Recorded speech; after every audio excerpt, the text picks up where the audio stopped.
Okay, so when I pulled up to this area, I was the only person in this parking lot.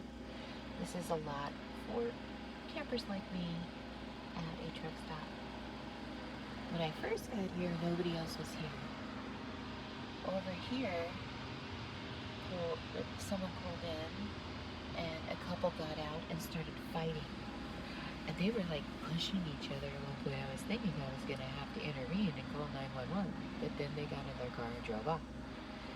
Then this ambulance and police car pulled up over here because I don't know. Crazy. It's been there now for like 45 minutes. And then just a minute ago, this guy pulls up.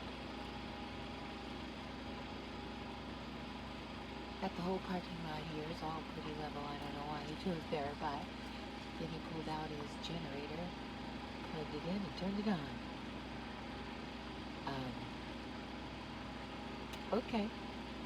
This is one of my more interesting stops. Catch you next time.